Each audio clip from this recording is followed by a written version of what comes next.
Thank you so much for joining us. I'm your host, Rachel Belle, host of KCTS 9's Food for Thought series and also the podcast, Your Last Meal. It feels appropriate that we're going to be talking about what we're talking about today, the future of meat, because I put out a podcast episode today that's all plant-based. Jessica Seinfeld is my guest. She is the author of a new vegan cookbook. So the future of meat, that's what we're talking about. Before we get going, we're going to do a couple of housekeeping tips. We're going to be having a brief Q&A at the end, 10-15 minutes. So if you have a question, you can enter them in the chat. Do it early so we can keep track. But yeah, at any time, just enter your question and we will get to them at the end.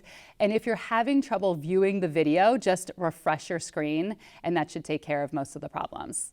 Okay, so this is exciting because we've done, if you haven't joined us before, we've been doing these for about a year. And this is the first time I'm in person with the people that I'm talking to, which is just so nice. We wish that all 800 or 900 of you were with us here. But to start, I'm going to introduce our guest. So Autumn Martin is the co-founder of Frankie and Joe's, a plant-based ice cream shop with 3 locations in Seattle. And she is the former owner of Hot Cakes, the molten cake shop that is in Ballard and beyond. Justin Kolbeck is the co-founder and CEO of Wildtype Foods, makers of lab-grown salmon. They have used the cells from one single coho salmon to grow hundreds of pounds of sustainable fish, and we will get into that later in detail. Chris Michel is the chef de cuisine at Monsoon, Babar, and the newly opened plant-based takeaway window of Babar. It's called Babar Green. And Eric Banh is the executive chef at Monsoon, Babar, and again, the newly opened plant-based takeaway window of Babar, Babar Green, which is their new 100% vegan East Asian street food restaurant. I am excited to hear so much more about everything that we're talking about tonight. So we're going to get to everyone individually, but just to start to ask everybody, and just, feel free to jump in. Plant-based people are calling it, like a movement and a trend. Do you think that this is a trend? Every decade kind of has its thing. It's like the 80s was low fat and we were eating margarine and all kinds of terrible things. Or does this seem like something that's going to be a permanent fixture about the way that we eat in this country? I think it's a redesign. Yeah, a redesign that will last for sure. Rethinking our food source, and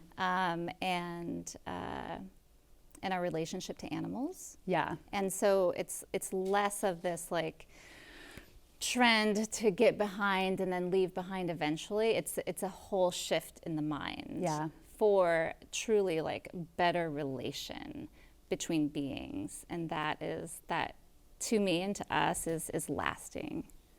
Yeah, I think for what you said, it's almost like thinking about the why. Like, why are we eating this way? And that's when it becomes important to people. And so it's more of like a value and a moral than just trying to be skinny, which is kind of what the whole deal was kind of in the 80s and the 90s. Yeah. Did you have something? Oh, yeah. I mean, I think there's trendy things that are happening in terms of what's happening. But I think I agree with Autumn. It's more of a movement than a trend. Yeah. I think that here in the Pacific Northwest, or just being on the West Coast or in New York, that we're kind of in a bubble that, we have a lot more maybe going on with this. Do you think, when do you think this is going to take over the whole country? I know there's pockets everywhere. I mean, you see it, it's not, I mean, yes, we are in a bubble, a Seattle bubble, but at the same time, you see it in terms of big business. You see fast food going that way. Yeah. You see these other big conglomerates that are moving that way because the market is telling them to move that way. Yeah. So, It's happening. It's happening. It's already happening. One thing I was curious about, because you're all involved in the plant-based movement, are any of you, all of you vegetarians, vegans, plant-based yourselves? You're just going to out us like that? I know. I was sitting here thinking. I mean, I'm not. Well, I don't think any of us are. No. And from my perspective, it's not about being just one way, but about making smarter choices. Yeah. And so, I personally and our company is not against meat or dairy products, but it's about how often can we make a choice that doesn't involve an animal? Yeah. And if we can do that frequently throughout the week or a day, then we're decreasing our need for these animals. And so that's a positive. We don't have to be all in or all out. Like the black and white thinking is really difficult. So just making these little choices every week is what we're about. Justin? In or out? You know, Danny Meyer gets me every time with his burgers. Me too. I wish it wasn't a thing, but yeah, Shake Shack is amazing. I think in my house, and you know, it's interesting. We were just talking about our kids. I have 2.5-year-old twins, and we're thinking a lot about what kind of food culture we want to give them. And I think what I'd like to do is teach them the value that when there is meat on the table, we talk about it, and you know, that this is something that's special and isn't like taken for granted, and it's part of the conversation. But it is part of our dietary traditions. Like I have memories of barbecues as a kid, and like that's inextricably linked to like who I am and my identity, and it's really hard to give that away. If I had a lot more self-control to be fully vegan, I think I would, but I'm not quite there yet on my journey. Yeah. What about you two?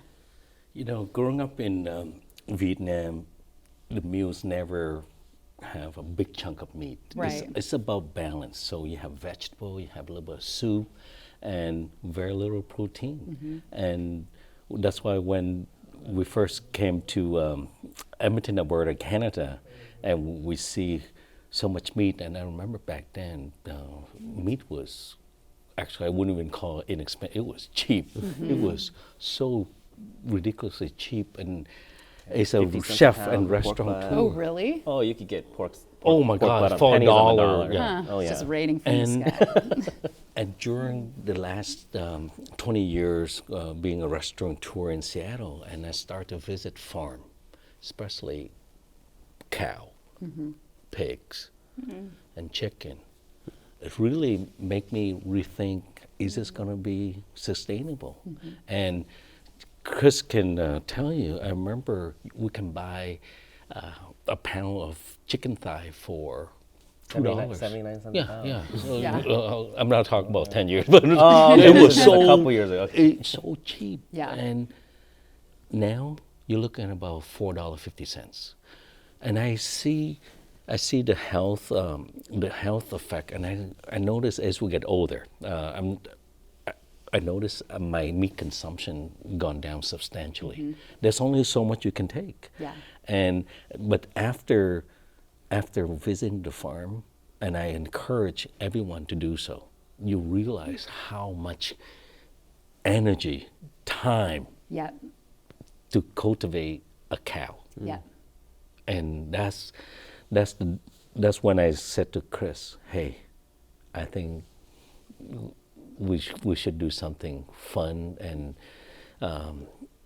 be responsible, because I truly think there's not enough meat to go around for the whole world to eat unless we do some different style. And I think Justin's doing such a cool things.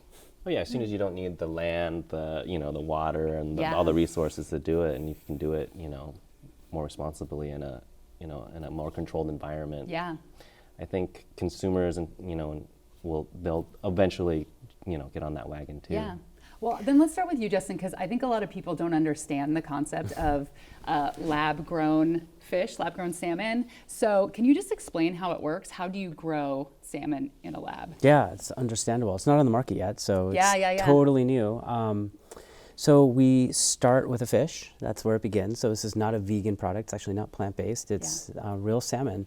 So we start with a fish, and we develop a cell line, which is a lot like a starter for baking, for example. And once you have one going for a number of years, you can keep coming back to it. So the fish that kindly donated its cells to us was 3.5 years ago, and we've grown, like hundreds of pounds of salmon from that one fish. And we grow the cells in a very much like a brew tank, like you'd see in any kind of microbrewery, and we feed the cells a nutrient mix that's like expensive Gatorade. Okay. Basically, it's salts and sugars and amino acids, like the things that like we all need to survive.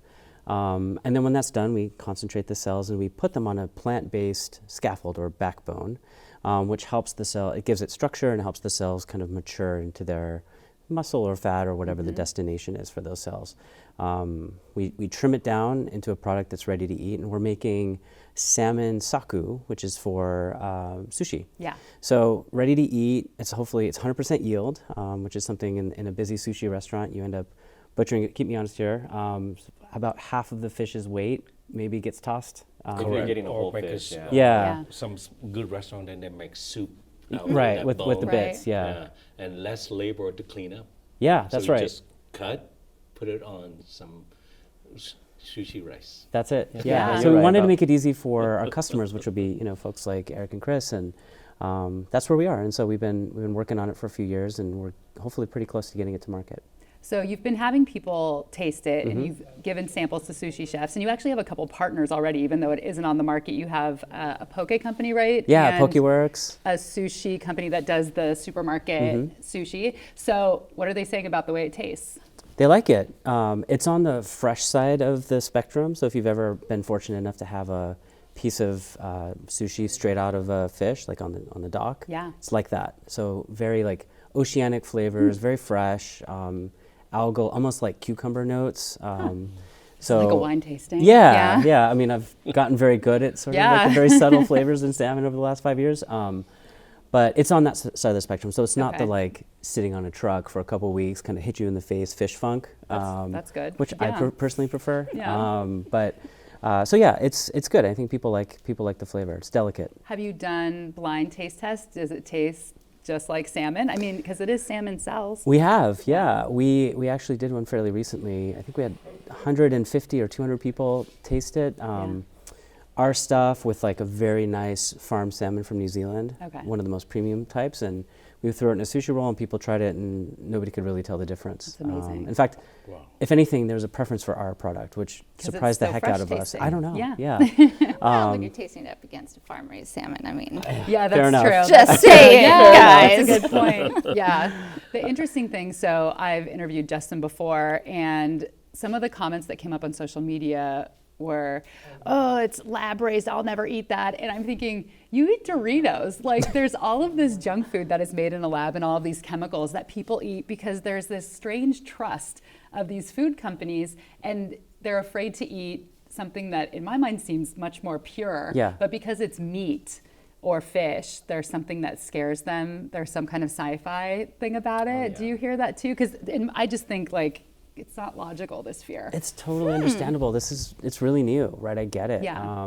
My mom asked me kind of the same questions when we got started. And I think what we're going to offer somebody is, if anything, a heritage fish. Like if you could go back in time 500 years before all the industrial pollutants found their way into our oceans and streams, that's what we're making. Yeah. So salmon that is free of mercury and microplastics and parasites and sea lice and all of these things that are part of our seafood supply these days are gone. That's really the idea. And of course, ours has a plant-based backbone, so it's not exactly pure salmon per se, but it's the closest thing that we can get these days. I think people would have said that though 5 or 10 years ago about Impossible Meat. Oh, totally. They were like, oh, plant meat? Yeah.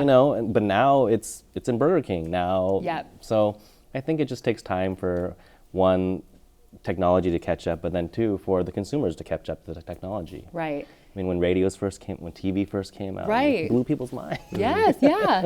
And I think the thing is, it just has to taste really good because Yeah. that's how you get people to switch. Like, you have the people who are vegetarian and vegan who've been eating black bean burgers forever.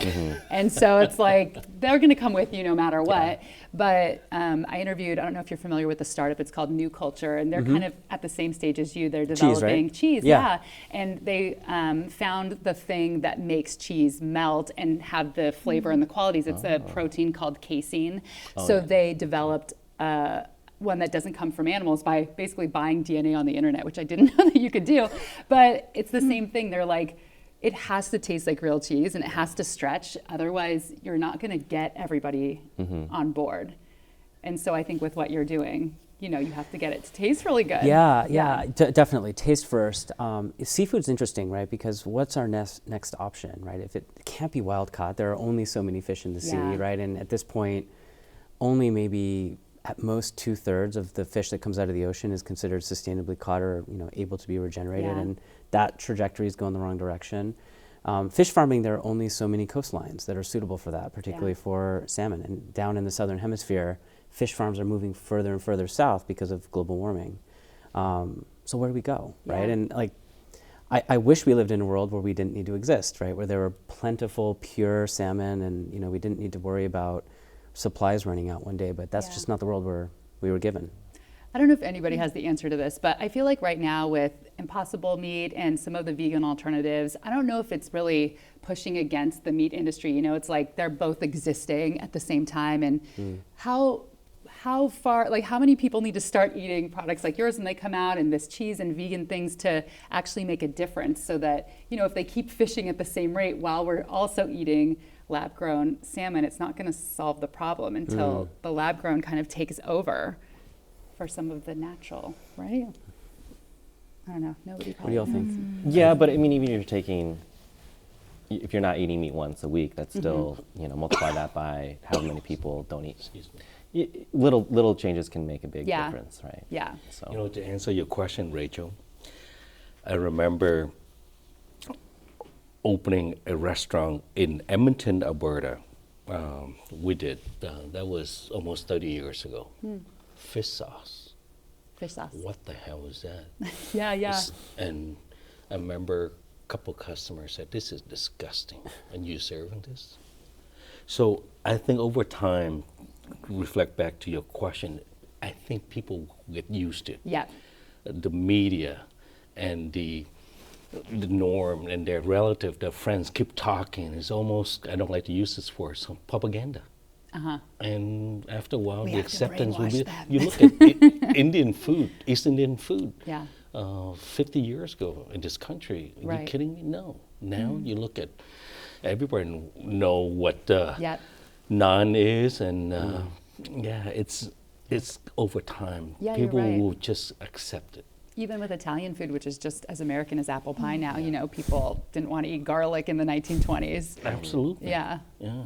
I mean, the nice thing, we were talking about off camera earlier, but because we live in America, we can walk down the street, go to a Thai restaurant, go to your Indian restaurant, Yeah. go to your Vietnamese restaurant, go to your Korean restaurant.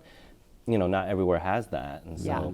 you know, I think just subconsciously we get kind of introduced to all these other flavors. Whether we eat them or not, it's just always there. Yeah. So it becomes normal, or normalized, I guess. Right. But, yeah. And also, there is data that is showing that the consumption of dairy products is decreasing, at least in my world, for dairy. Yeah.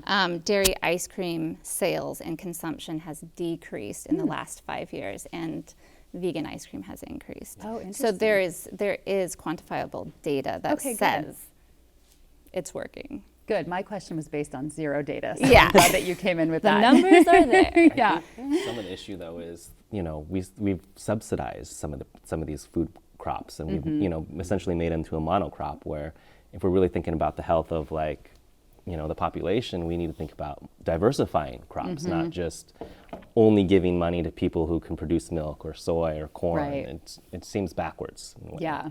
Yeah, they're just- clawing right now. You What's know, that? They're clawing right now. Oh, are they? Oh yeah, everybody, I think. Totally. Yeah. And with large kind of nationwide, worldwide shifts like this, I think the status quo, the government subsidies for all of these monocrop farms, it's like, it's sad on one hand because there's all these farmers who They've are invested a ton.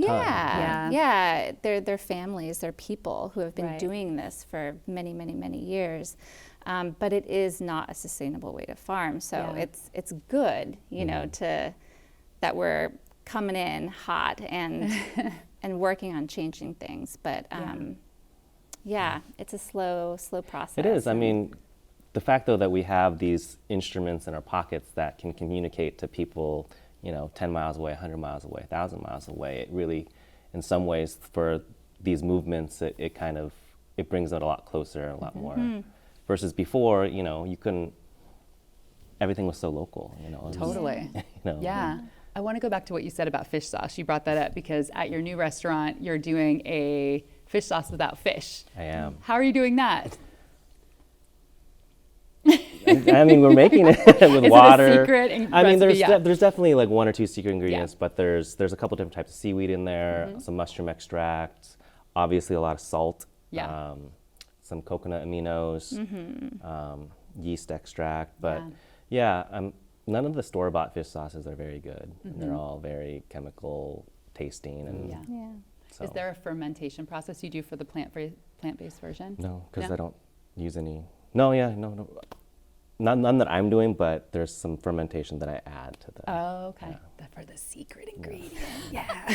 When we first taste, our management team, first taste Chris fish sauce, we were shocked how the smell, it replicate the fish sauce. Yeah. Yet, if Chris didn't tell us, we would have thought he diluted.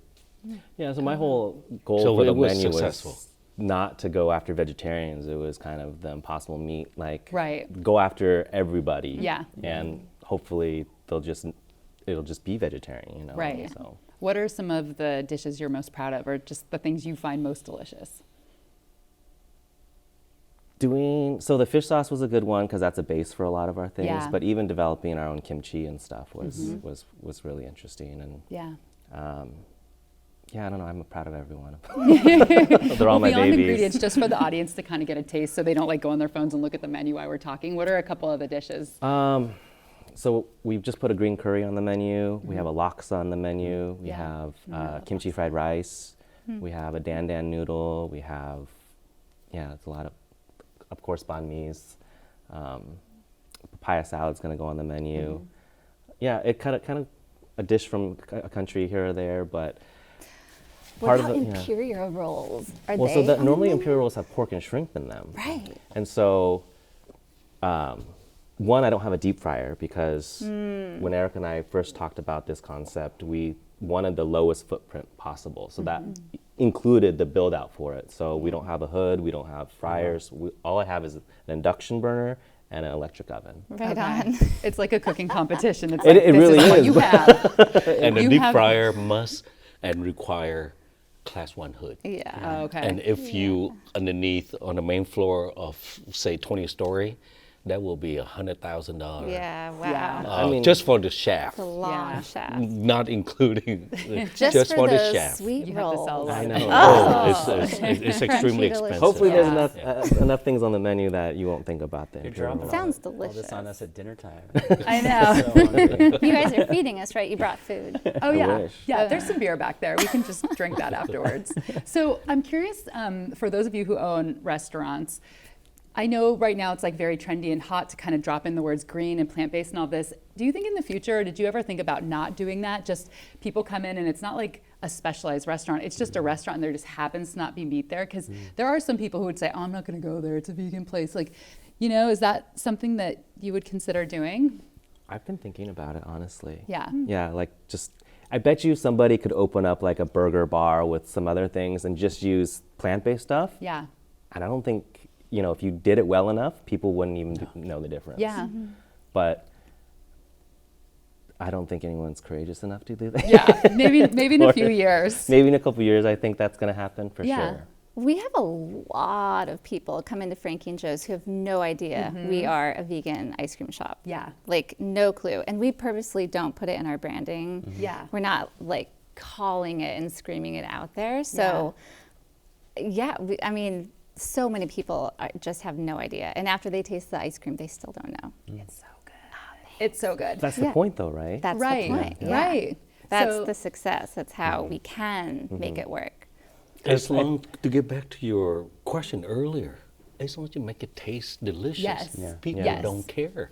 But Yeah. I think vegan was kind of, 20 years ago, that was like a a scary word. It's a scary taboo. word. Yeah, Yeah. living vegetarian. But yeah, I agree. Like, Well, because part of it, I think it's more than eating, it's an ideology. And so people have this idea of who a vegan is and who they are, and like, oh, that's not who I am. And it's like, this is just ice cream. Like, Yeah. So you've been in the game for a while. You kind of were ahead of the curve. When did you guys open, and where did the idea come from? Why did you decide to go that route? Yeah, so 2016 was our first shop. Yeah. I started working on Frankie and Joe's in 2011. Oh, wow. Yeah, so a long time ago. And just the background for those who don't know, you were the chocolatier at Theo's for many years too. So you're like OG dessert person in Seattle. OG. Yeah. Yeah, and Canlis before Theo. Oh, I didn't know that. Canlis, we love you. Yeah. So yeah, it's been over 20 years, and it's my career since out of high school. And my passion, my art was a pastry chef, chocolatier, and then I had a dairy allergy. So suddenly I needed to cut ice cream out of my diet. Yeah. And this was, I like really started to get good about it in 2008. And ice cream was not only like a staple in all of my work, but also like my love. Yeah. Yeah. I grew up with it. It's Yeah. a total family heartstring food for my family. So not being able to eat it was a pretty big deal. Yeah. So there's that piece, like I needed it in my life. And I also needed it for my work too. Yes. And just another element, the idea of creating something that was incredibly delicious, high quality, and pulling focus away from animals was really exciting. You know, we're talking about this earlier. In order to get people excited to eat vegetarian food or vegan food, it has to kind of hit this emotional core in us.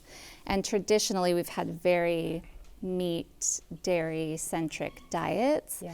And so if we can create something that has the flavor, it has the texture, and there's nothing missing, there's no like, oh, this is without. Right. Then we're able to change Yeah. minds and like get into lives. So ice cream seemed like a really awesome vehicle to start to kind of change the relationship between humans and animals, which has been really important to me for a long time. So I just got on this mission to create a good, like amazing ice cream. Yeah. So how many ideations did you, like how many did you go through, various like nuts and oats, and tell us what you landed on, but I mean, how many versions until you got to what you thought was good enough to sell? In the initially many, like 3 years of trial and error. Yeah. Started with store-bought milks. That was like quickly 86'd. I realized like, okay, coconut milk, sure, store-bought, but nut milk has to be made fresh, like hands down. Because of flavor and price? Not price, Texture, flavor, too. texture. Flavor, Yeah, it's so watery. Oh, yeah. And you know, it's been processed, so the color's off, like all of it's just off. Yeah. And I actually started making date sweetened ice cream. That's really how Frankie and Joe started, with date sweetened. And when we opened in 2016 to where we are now, I mean, the iterations are vast. We like continue to evolve and improve. So it's, I don't know, like hundreds. Yeah. So many. What was kind of the light bulb moment of some process or ingredient where you were like, oh, we've got it. It's creamy. It has like everything. Because it's a treat. I mean, with all food, you want it to taste good. But if it's a treat, you really need it to taste good. You know, it's like nobody wants mediocre ice cream. No, and that's what I was eating. Yeah. Mediocre ice cream. I was like, come on. Let's do something here. Okay, so to be honest with you, hugely inspired by a company called Van Leeuwen. So you guys know Van Leeuwen ice cream. Yeah, they actually were doing vegan ice cream before Frankie and Joe's and doing it really well. And they put a cookbook out, and I learned the fats from them. That it really comes down to the fat, and it's coconut oil and cocoa butter. So once I had that, and for me as a chocolatier, I was like, why didn't I think of that? Like cocoa butter, of course. The melting point is perfect for ice cream. So that really took product development to the next level. And from there, like experimenting with oats, which is a newer discovery for us. But we do this all without gums or stabilizers, so we rely on our process. To like keep the texture together and smooth. It's a pretty labor intensive product because we're not using an egg yolk for the emulsifier, you know, or soy lecithin or sunflower lecithin or tapioca starch, any of these binders. I have a question for you, but I'm going to start with you about price. What is the price going to be like for the lab created salmon? We're going to sell in sushi, so it'll be similar to what folks are used to paying. Okay. Slight premium, maybe, Yeah. but we want it to be accessible and within reach. So let's say you get a piece of, keep me honest here, what's the market price these days for a piece of salmon nigiri? Oh, you're probably for 2 piece or 1 piece? 2 piece. Probably, 2 piece wild. Ooh, probably 10 or 11. Yeah, so like maybe we'll charge, we'd like the customers to pay 13 maybe. Okay. A little bit more. Yeah. But that's, we want it to be available and accessible to people. Because I was wondering, did you have comments? No, first? please, Yeah. go ahead. Well, I was wondering if you get any pushback or feedback about your prices, because it's interesting you were talking about how cheap meat is and was earlier. I think people have this idea that meat is more expensive, and when they see a vegetarian dish and it costs the same as a meat dish, they're like, why does it cost this much? It's just vegetables. There's not even any meat. Yeah. Do you hear things like that, or do you hear that because you're not using real dairy that it shouldn't be expensive? Not that it shouldn't be expensive, but we definitely have people who can get uncomfortable with the price. But through education, I think, people actually do understand. We have a pretty loyal fan base, and people are very understanding, for sure. Yeah, I think we used to get that more, but obviously through the pandemic and all the challenges like logistics, and I think people have educated themselves more, or not even educated, just overheard the fact that it's taking more to get the product on the plate, and it's costing more because, I don't know if this is a true statement, but I heard, an average plate of food has, tens, if not dozens, or 100 hours of labor from the farmer to the transport to everything. Yeah. And then if you think about how many ingredients are on a plate, Right. And meat should be expensive. Right. I mean, come on, this is an animal. It is a living being. It should cost a lot. Right. To flip your question around, do you think in like 200 or 300, 400 years you'll have menus that are saying like real wild salmon, or actual, because if we do continue to go this trend, then 100 years from now everything is going to be plant-based. So then, and then more of our wild or natural resources will probably be diminished. So then, is there's going to be this counter push for actual meat again? Right. Like yours is going to be the cheap stuff, and then it's like a real salmon. It's going to be, like $300 for a little piece. Yeah. It could go that way perhaps. You were asking about pricing pushback, Rachel. It's really interesting. As Adam said earlier, it takes a lot of hours and labor-intensive process to make it delicious, dairy-free ice cream. Same with Chris, because my sister and I always say, oh my gosh, he prep all the time. His food is intensive with prepping. Vegetables are harder to work with because It's you don't harder. have the animal. Yes, it's harder to make it delicious Yeah. than compared to meat. Literally, you can put oil, salt and pepper, you grill meat, tastes good already. Tastes like chicken. Vegetable, You gotta work plant-based. really hard for it to taste Oh like my goodness, I would say triple the steps. Yeah. I'm going to put you on the spot about something that you said before we started, because now you have, this vegan restaurant. You have other restaurants that aren't exclusively, but will you talk about how you used to feel maybe 20, 30 years ago if somebody was upset that there wasn't anything vegan or vegetarian on the menu? I still remember the young lady's face vividly, because to tell somebody I'm not going to cook for you, old chef in the 80, 90, we always have that attitude. Well, most of us had that attitude. That's my food. You don't want it, don't eat it. And I was one of those cooks, and I remember, hey, I'm a vegetarian. Can you make me lemongrass tofu without fish sauce? And at that time, we were walking with, because that's our classic Vietnamese lemongrass with fish sauce. I said, no, absolutely. You should go home, cook. And I told the server, I'm not going to make her food. Yeah. Done. I still feel guilty until You today. do. You have to find her. Let's find her. 20 years ago, I would say, are you nuts? I'm going to be cooking and focusing and try to develop better flavor for vegetarian. The time has changed, and I actually think it's okay to change. Due to dietary issue, health. I mean, look at my aging mother, 87 years old, and she cannot eat too much meat, lots of vegetable. And my sister in Toronto, actually, she was feeding a lot of information to myself, and then I would forward to Chris. That was 3-4 years ago. I said, Chris, what do you think?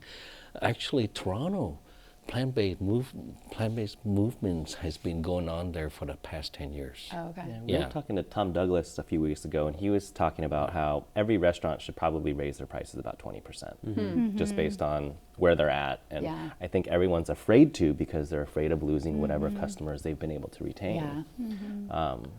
And it's tough. I mean, now that grocery prices have gone up too, like, you can get a restaurant meal for the same price as a home if you were to go to a store and make yourself, buy all the ingredients and make yourself the food, except you don't have to do any cleanup afterwards. That's true.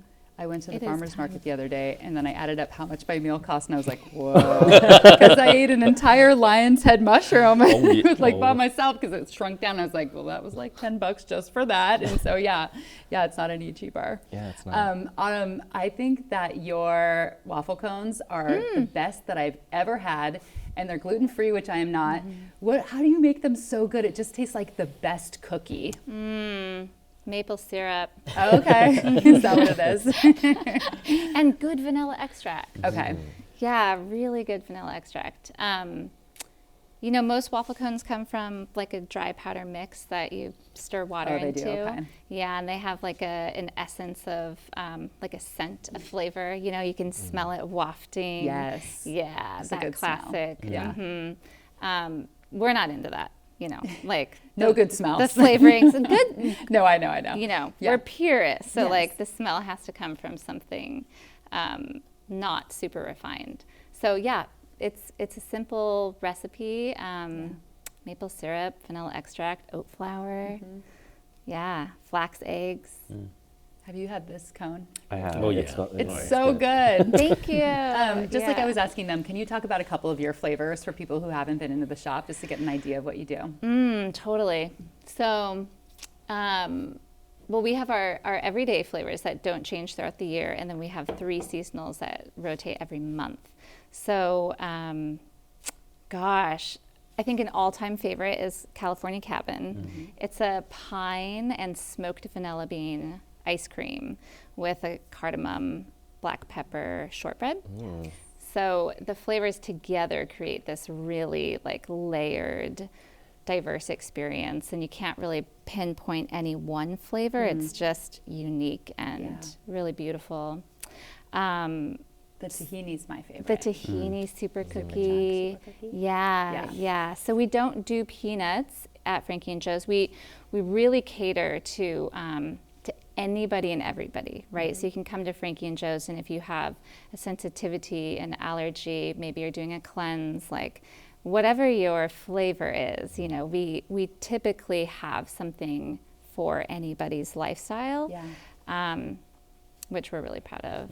So the tahini is our version of a peanut butter ice cream. I use tahini too, and replacement of any peanut sauces that I need. Yeah. So you don't have any peanuts in I don't use any nuts either. Okay. And just like Autumn, we try to kind of cater to any specific dietary, thing that, Yeah. So Justin, when can we expect to be able to eat your salmon? Because I know when people hear of these things, they're like, okay, I'm ready. Come on, let's go. We're working super hard on that. The next step we have to do is get FDA totally comfortable and get a letter from them, and we're working super hard on that. Hopefully it'll come very soon. As soon as that's done, we're ready to rock and roll. So are you just waiting? Like you submitted everything and you're there's one more round. Okay. We've been working with them since 2019, believe it or not. Oh, wow. But it's super important, right? Like I think this is the first question my mom asked. She's like, what does FDA think? And I was like, because I think a lot of people just look to our food regulators to say like, okay, have you done all the right homework to make sure that everything in this process is totally safe? And so we think it needs to take time to get people comfortable, and as soon as that's done, we actually have some partners here in Seattle that we're going to announce pretty soon. Ooh. So people here in this market will be able to try it. So is it going to restaurants first? Yeah. Okay. Restaurants first, mostly because we are super supply constrained right now. We have a tiny little production facility, and we're trying to build a much bigger one so we can start to service a much bigger crowd. But it's an exciting time. Yeah. Hopefully it'll be this year. What did you do before this for work? So I started off as a diplomat, which is kind of an unusual path to being an entrepreneur. But I think I really got a significant appreciation for food insecurity, which when I was in Afghanistan in particular, but that is absolute problem here in this country. And I got super excited when my co-founder, who's also a dear friend of mine I've known for a decade, was like, he was an MD PhD and was growing like beating heart cells for cardiac purposes. And I went to his lab in this place called Gladstone in San Francisco and like looked under the microscope and see these cells that just know they're heart cells and they beat like hearts. That's amazing. Wow. Yeah. And he was like, if I can do this, why the hell are we taking apart fish that are like on the brink of extinction for sushi? It's a really good question. Yeah. And so that sort of set off this whole mission to try to create the highest fidelity, most sustainable product that we can in seafood. And I think we're getting pretty close. Yeah. And I was listening to you talk about 20 years ago. And 20 years ago, I was just thinking, I think that's when the first Tesla was sold. And here we are talking about the end of the internal combustion engine 20 years later. I know that seems like an eternity, but like that is a massive shift, right? Something like 30% of cars this year are going to be electric. And by 2035, in California at least, and I think GM has said that 100% of their cars can be electric by then. Oh, wow. So like so much can change in 20 years. Yeah. So like, you were talking about 400 years from now, what are things going to be like? Maybe. But I think like when my kids are in college, Maybe.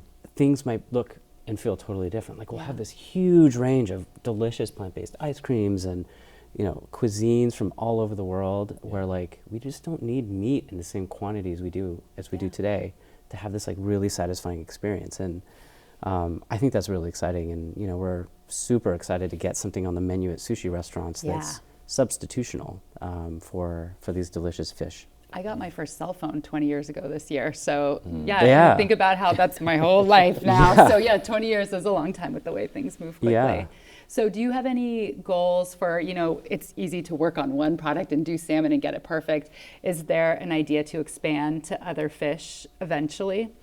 Yes, we have a lot of partnerships with chefs and we're kind of just listening to them and what they're telling us. And so if you think about, like we were talking about some types of tuna like before, we're getting a lot of pressure to like work on these things that Tuna pressure, it's real. Yeah, the tuna pressure. And to work on these things that are hard to source today. And they can't really be farmed super effectively. And that's probably what we'll start working on next. But yeah, our view is it's got to be awesome, not just okay. Like hearing you talk about your ice cream is just like so motivating. And I feel the same pride in our product, right? Like we want people who eat salmon all the time to taste this and then we're like, yeah, that's it. And just walk away feeling totally satisfied. Yeah, I'm super excited for just. I mean, I stopped eating fish because those kind of reasons. But to hear that there's like a lot of fish, just because, in terms of like other meat, they're commoditizing that. They're actually raising that for specific consumption, right? But when you think about the ocean, that's just a pond that everyone's pulling from, and so for me, it's a little bit different versus like actually, so. Can you make a little shrimp? Yeah. Like make a little curly shrimp, make it look like that. We can do that for you. Okay, cool. I mean, I'm giving you shrimp pressure. I'll take it. Look, I think if we can just take a little bit of pressure off the oceans for like a decade or two, they can come back. Right. And we'll have this like abundant resource of fish again. And break the dams. Break the dams. I mean, and have better international laws in fishing. Because that's a problem too. Yeah, there's a lot wrong with our fishing world right now. I have a question for you. Yeah. So what is the FDA, what do you think they're going to say about kind of disclosing what this product is on the menu of a restaurant? Will they need to say the source? I'm assuming most of them will probably want to if it's a partnership, but will they need to? Like, will people order salmon on a restaurant menu and not know that it's grown in a lab? I think it's going to be a lot like Impossible or Beyond today, like where you go and like your burger, it's like in your face, like, hey, this is an Impossible burger. We want people to know that. And partly because, you know, we don't want people to show up thinking like, oh, I want like a vegan salmon, and then they end up with something with actual salmon in it, like what we're making. Or alternatively, we don't want people to go with the expectation that they want a wild caught salmon and they end up with our product, because that's not the same thing. And so, you know, our view is we want to be super transparent with people and let people know not only that this is different, but like what's in it. And so when we wrap this process with FDA, we actually want to talk a lot about it and share how we got to this conclusion that this is safe with people, so we can bring them along that journey with us that we've been on for the last 5 years. Cool. I guess always the tricky part is how do you sell it to, you know, everyone else? Everything. I'm really fascinated when we talked earlier, Justin, and is the shelf life the same as wild caught salmon, or it has longer shelf life?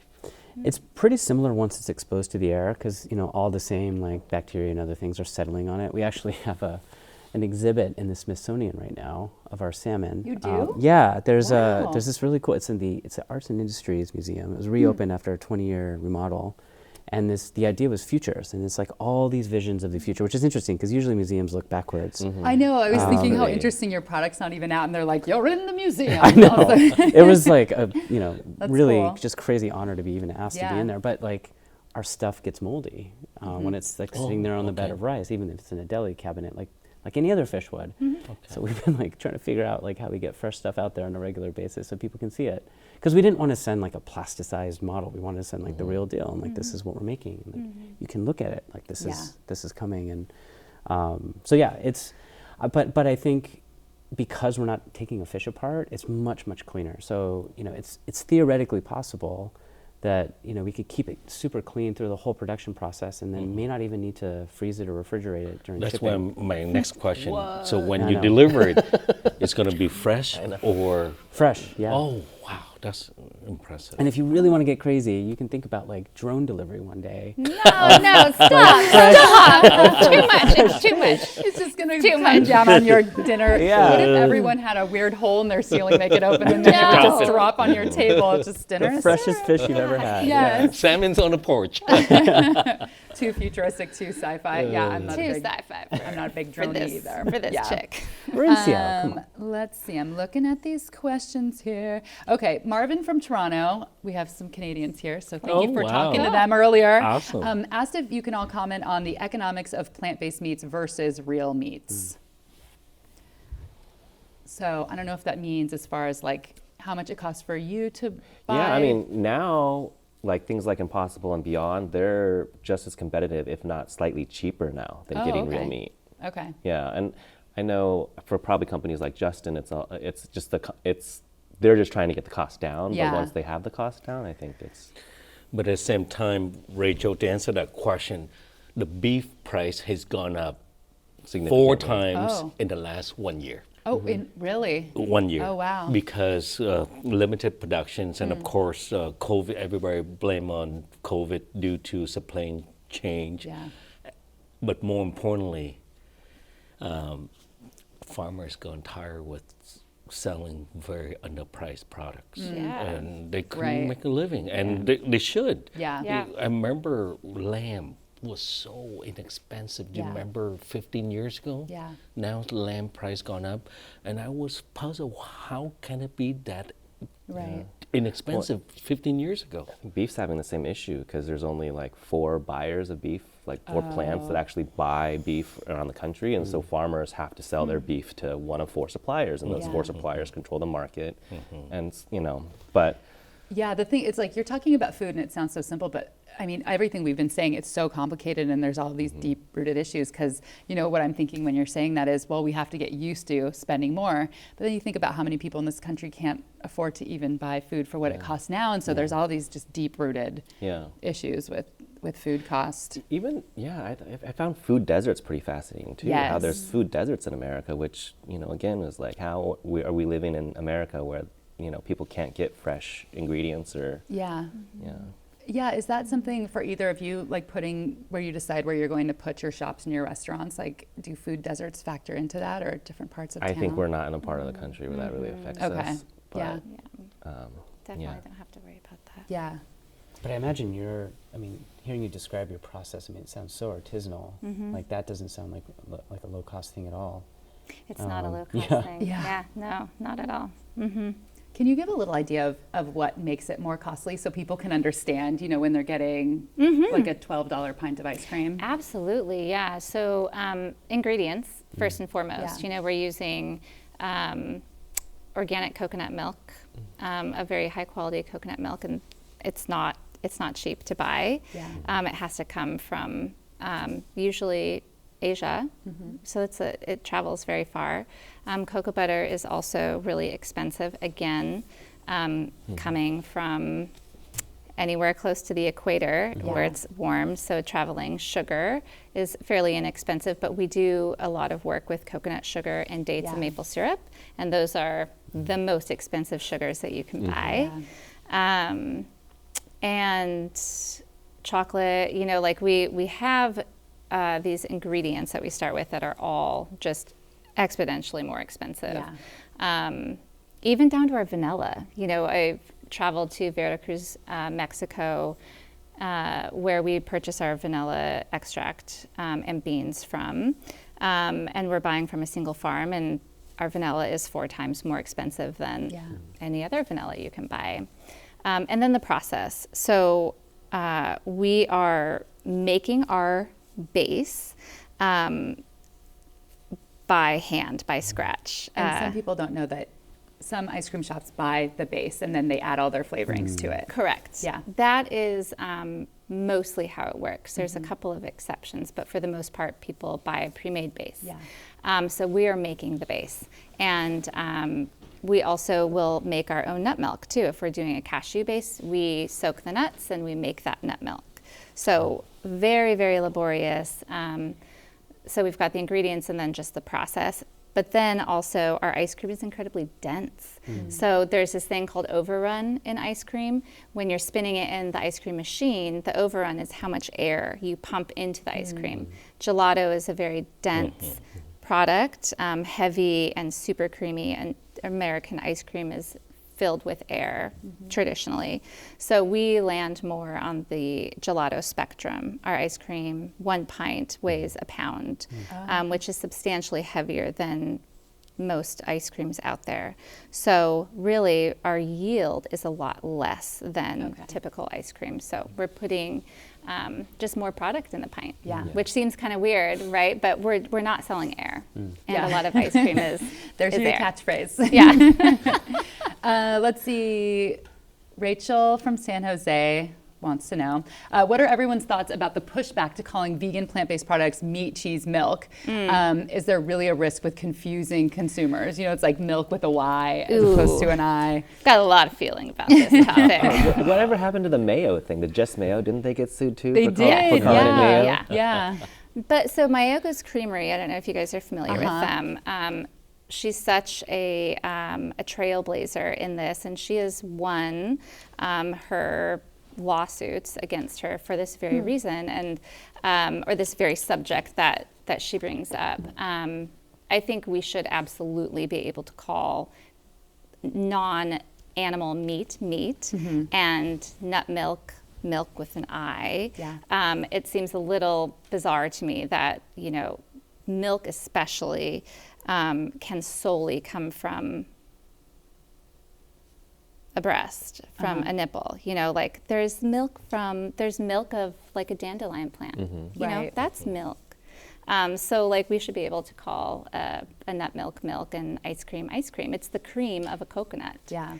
I mean, I feel like before this whole movement, nobody cared that it was called coconut milk. It wasn't until the dairy industry felt threatened economically that they were like, hey, wait a minute, that's our word. Yeah. Yeah. I mean, even cheese, what is cheese? Is cheese the milk that you're culturing, or is cheese the actual process? Because now there's the vegan cheese companies that are taking like almond milk and, culturing that just like they would regular cheese. So I'm with these guys, I think.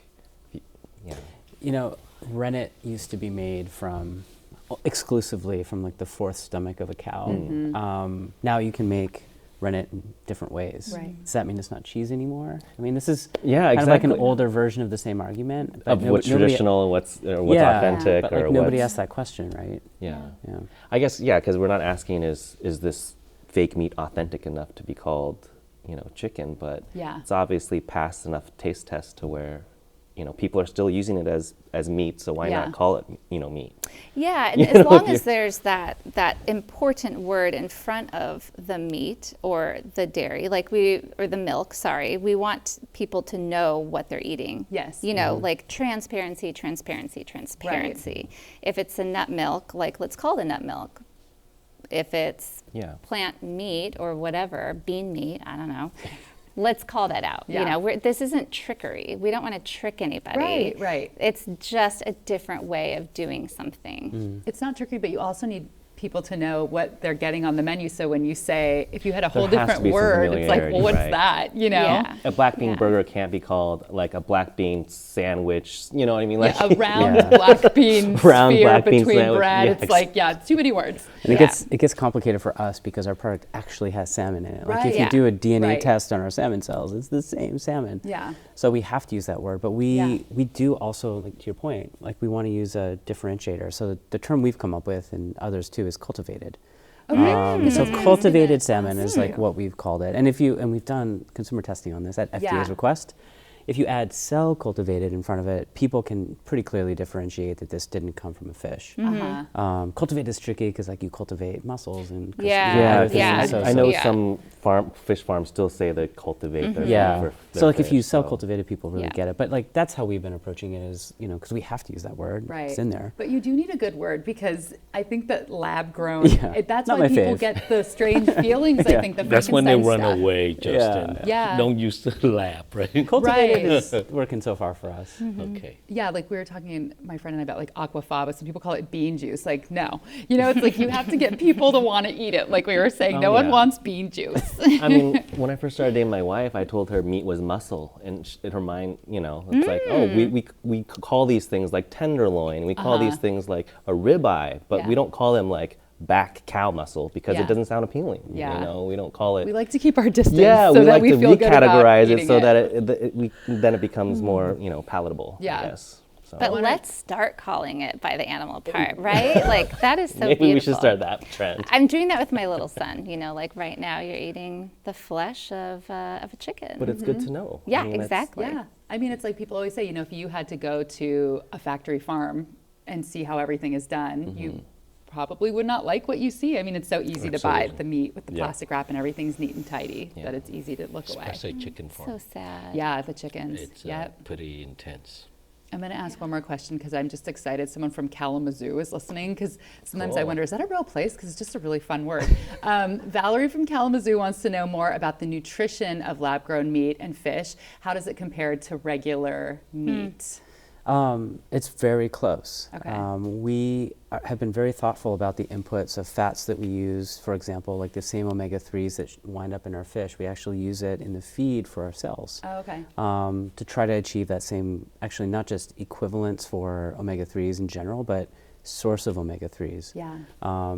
So yeah, that's absolutely an objective, is that we need to have something that's nutritionally equivalent. Yeah.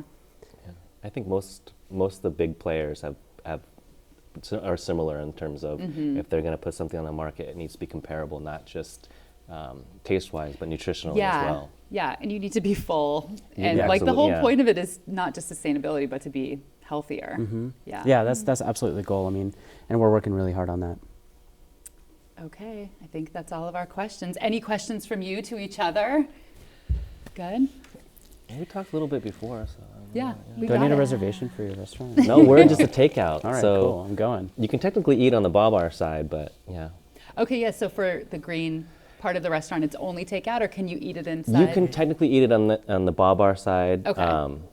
They just ask that you order one thing from their menu, but because we were just this little bakery section, we originally planned it just to be takeout. But so many people have But asked. Chris and I been talking, and I'm going to come in and meet with our staff, say, listen, this is a younger sister. Let's support her and encourage people to order from You gotta Babar be the Green rather dad. than, no, you have to order a drink. No. So we're going to talk. I think part of the problem is how do we, it's about education, right? Once you do something kind of new, and even though we have the Babar name attached to it, it's still kind of, in some ways, kind of educating the guests, like, you know, this is a dish, but even though it's vegetarian, it's not really meant for vegetarians. And so I think people still haven't really gotten that concept yet, just because they, you know, so far mostly vegetarians just come and eat, which is great, but I want everybody to come, because ultimately that's what the menu is. The menu is designed for not just you know, vegetarians and vegans. Well, none of us are vegetarian, and we're going to go. That's great. I'm excited well, for you thank guys. you so much for being here. Everybody who is watching, go and eat these people's food, and hopefully soon the salmon that's coming to town. So Babar Green, thank you, Eric and Michael. Thank you. And thank you, Justin from Wildtype, and thank you, Autumn from Frankie and Joe's. You have three locations? Three, yeah. And I think if you go back, everybody who's watching, if you go back to what you clicked on, there's links to everybody who you see here today.